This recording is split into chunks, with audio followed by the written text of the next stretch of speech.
Okay, so what if I told you there's this ancient philosophy, right? And it promises something, well, something pretty radical. A way to become, believe it or not, undefeatable, no matter what life throws at you. It's called Stoicism. And its story?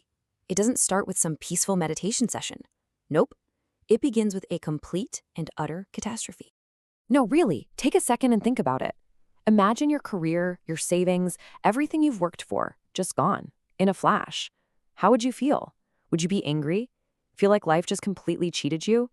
I mean, for most of us, right? Despair would be a totally natural reaction. Well, this exact thing? It actually happened to a guy named Zeno, way back around 300 BC. He was this super wealthy merchant from Cyprus, a man who, from the outside, seemed to have it all. But see, for Zeno, that question we just kicked things off with, it wasn't some thought experiment. It was about to become his reality, and in the most dramatic way you can imagine. He was on a voyage, and boom, his ship sank.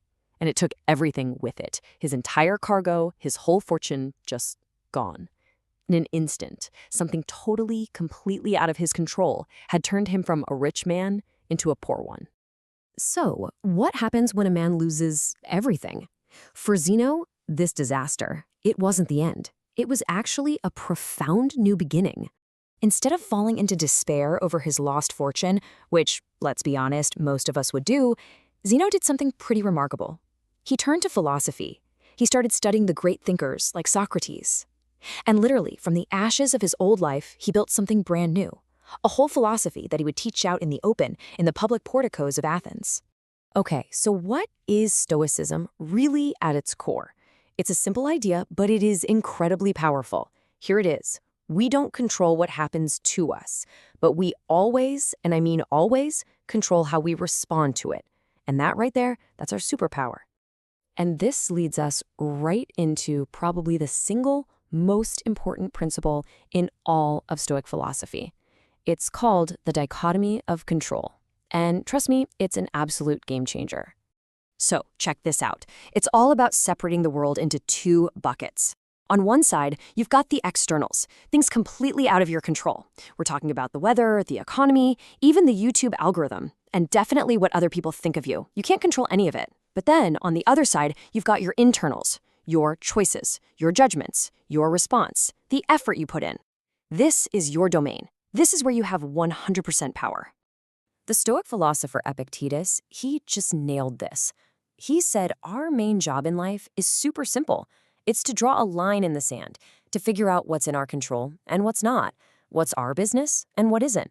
Because focusing all our energy on what we can control, that's the secret sauce. That's the key to a calm and peaceful mind. All right, so that's the big idea, the theory. But how do we actually do this? How do we live this way? Well, the Stoics were super practical people. They didn't just talk, they created a whole toolkit of exercises for building a seriously resilient mind. It all starts with these 4 virtues. First, there's wisdom. That's knowing what you can and can't control, just like we talked about. Then, courage, the guts to get through tough times. Then you've got temperance, which is all about doing more with less, finding what's truly essential. And finally, justice, which they said was the most important of all. It's about remembering we're all in this together and we're here to do good for each other. And here's a perfect example of how practical they were. They had this exercise called voluntary discomfort. Sounds fun, right? The idea is you intentionally choose a small hardship, like take a cold shower or sleep on the floor for a night. The point isn't to torture yourself. It's to prove to your own mind that you're tougher than you think. And man, it also builds this incredible sense of gratitude for the simple comforts you usually take for granted. And you can see how this applies to today, right now. Take a look at these examples. Say you're a YouTuber and you get low views. The unhelpful reaction is, my channel's a failure.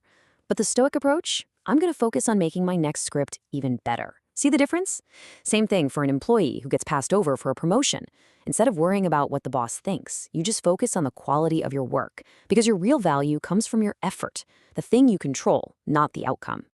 Now, what's so amazing about Stoicism is that this wasn't some stuffy, elitist philosophy just for academics hidden away in a university. No way. It was for absolutely everyone. And when I say everyone, I mean everyone. Just look at some of the most famous Stoics. You have Epictetus, who was born a slave. Then you have Seneca, who was a crazy wealthy statesman. And then you have Marcus Aurelius, a Roman emperor, one of the most powerful men in the world. It just goes to show you this philosophy worked for people from every single walk of life. And the Stoics really practiced what they preached about us all being connected. They didn't believe in segregation. In fact, they invented the word cosmopolitan, which literally means citizen of the world. They believed we're all part of one big human family. And let me tell you, that was a pretty radical idea for their time.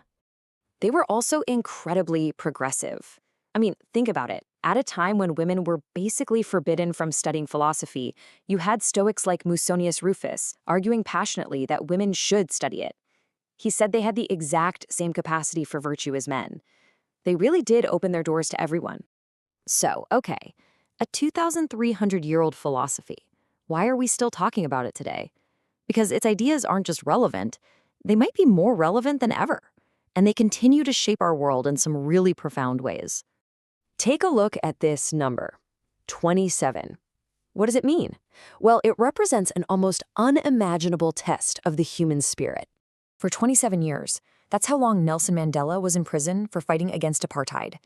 And during that time, he was inspired by the writings of the Stoic emperor Marcus Aurelius. So when he was finally released and became president, he had every right, every reason to seek revenge on his captors. But he didn't. He chose reconciliation. He focused on what he could control, building a better future for his nation. Now that is Stoicism in action. And you know what else? The influence of Stoicism is right at the heart of modern psychology. A lot of the therapies that help people today, like REBT, which is all about challenging those negative thought patterns we get stuck in, or logotherapy, which is based on finding a purpose even in suffering, they are built directly on top of Stoic ideas. So here's the bottom line. It's all about shifting where we get our self-worth from. Instead of basing it on things we can't control, like fame or money or what other people think of us, we base it on the things we can control: our character, our choices, our effort. And when you do that, you can build a sense of fulfillment that is truly unshakable. And that brings us to one last question for you to think about. Consider the challenges you're facing in your own life right now, your own personal storms. What would happen if you just stopped worrying about the wind and the waves, the things you can't control, and instead put all your focus into just steering your ship? What storms could you navigate then?